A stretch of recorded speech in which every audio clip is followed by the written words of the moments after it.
بسم اللہ الرحمن الرحیم۔ نبی صلی اللہ علیہ وسلم کی حدیثیں۔ حضرت عثمان رضی اللہ تعالیٰ عنہ فرماتے ہیں کہ میں نے رسول اللہ صلی اللہ علیہ وسلم کو یہ ارشاد فرماتے ہوئے سنا، جو مسلمان بھی فرض نماز کا وقت آنے پر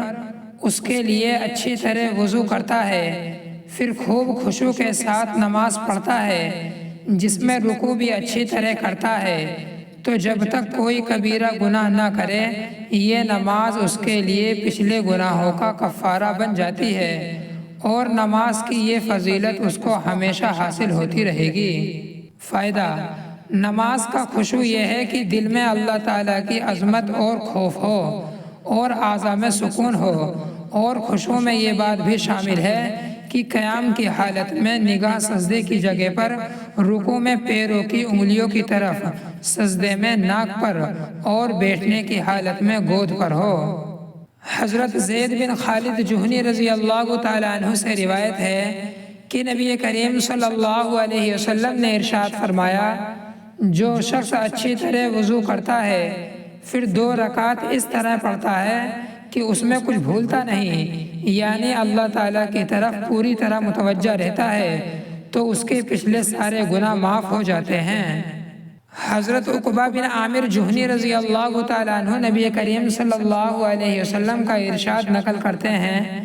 کہ جو مسلمان بھی کامل وضو کرتا ہے پھر اپنی نماز میں اس طرح دھیان سے کھڑا ہوتا ہے کہ اسے معلوم ہو کہ وہ کیا پڑھ رہا ہے، تو نماز سے اس حال میں فارغ ہوتا ہے کہ اس پر کوئی گناہ نہیں ہوتا، جیسے اس دن تھا جس دن کو اس کی ماں نے جنا تھا۔ حضرت حمران رحمۃ اللہ علیہ، جو حضرت عثمان رضی اللہ تعالیٰ عنہ کے آزاد کردہ غلام ہیں، بیان کرتے ہیں کہ حضرت عثمان بن عفان رضی اللہ تعالیٰ عنہ نے وضو کے لیے پانی منگوایا اور وضو کرنا شروع کیا۔ پہلے اپنے ہاتھوں کو گٹھوں تک 3 مرتبہ دھویا، پھر کلی کی اور ناک صاف کی، پھر اپنے چہرے کو 3 مرتبہ دھویا،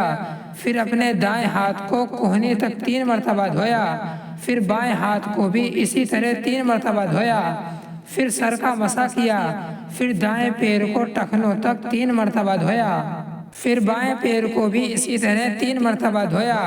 پھر فرمایا، جس طرح میں نے وضو کیا ہے اسی طرح میں نے رسول اللہ صلی اللہ علیہ وسلم کو وضو کرتے دیکھا ہے۔ وضو کرنے کے بعد رسول اللہ صلی اللہ علیہ وسلم نے ارشاد فرمایا تھا،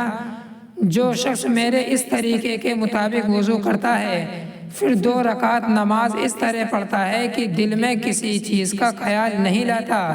تو اس کے پچھلے تمام گناہ معاف کر دیے جاتے ہیں۔ حضرت ابن شہاب رحمۃ اللہ علیہ نے فرمایا، ہمارے علماء فرماتے ہیں کہ یہ نماز کے لیے کامل ترین وضو ہے۔ اللہ تعالی ہم سب کو ان باتوں پر عمل کرنے کی توفیق عطا فرمائے۔